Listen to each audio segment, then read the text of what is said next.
Think about the last conversation where you walked away feeling like the other person just didn't hear you.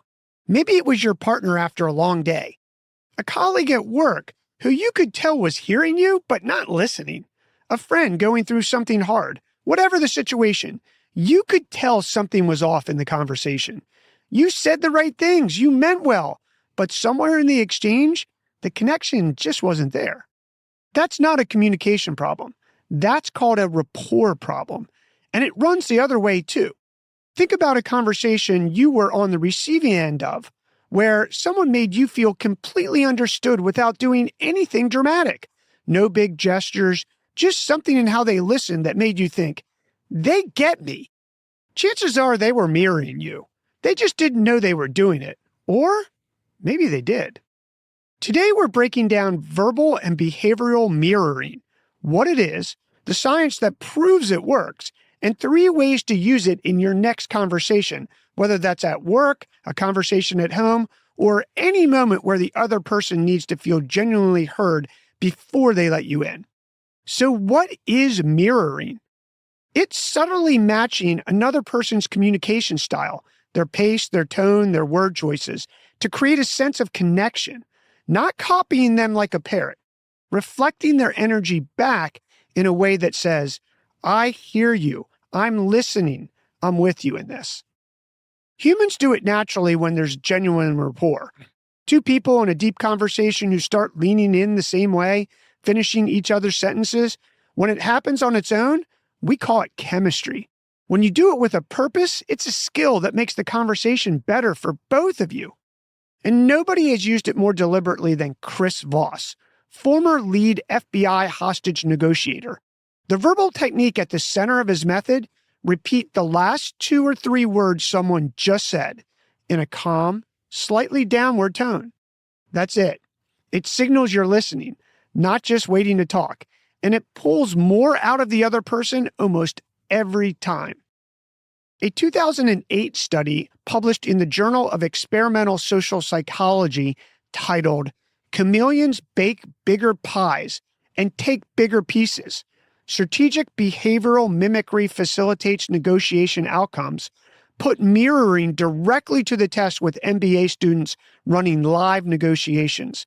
Negotiations who used mirroring reached agreement 67% of the time. Those who didn't, 12.5%. A huge difference. People who mirrored also walked away with more individual value and created about 6 to 7% more total value in the deal. And they did that because they built enough trust to uncover what the other side actually needed. And then they were listening when the other person revealed what they really wanted. This shows up outside of negotiations. A separate study titled Mimicry for Money: Behavioral Consequences of Imitation, published in the Journal of Experimental Social Psychology, found that waiters who verbally mirrored customers, repeating their orders back word for word instead of paraphrasing, received 70% higher tips.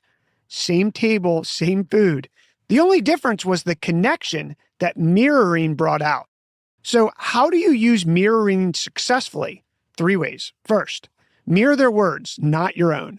When someone uses a specific phrase, use it back. If a colleague says, "This project feels out of control," don't say, "Let's get organized." Say, "Out of control?" Their words. It tells them you're paying attention, not just managing them. Try it with a friend venting about a rough week. They say, "I feel invisible at work." You say, "Invisible at work?" And let them keep going. You'll watch them go deeper in 30 seconds than they would have in 10 minutes of a back and forth. That's the signal you're looking for, and it means you're doing a good job with mirroring. Second, match their pace before you try to lead it. If someone's speaking slowly and deliberately, don't roll over them with energy they didn't bring. Drop to their tempo first. Once they feel you're in sync, then you can pick up the pace and they'll follow. Think of it like walking alongside someone instead of pulling them. You match where they are first, then they move with you. Third, use the Voss 2-word mirror. Someone says, "I'm not sure this is the right time." You say, "Right time?" Then stop. don't fill the silence. They almost always will. And what comes out is usually the real objection, the real hesitation, or the real opening you needed. This works in your personal and work life. When your teenager shuts down, your partner says, "I'm fine," and clearly isn't. Or a friend says, "I don't want to talk about it." 2 words and a pause can open the door that pushing never would. The most productive conversations aren't the ones where you talk the most. They're the ones where the other person feels most understood. Try the next 2-word mirror in your next conversation. You'll be surprised how the other person opens up when you get out of their way. Your move.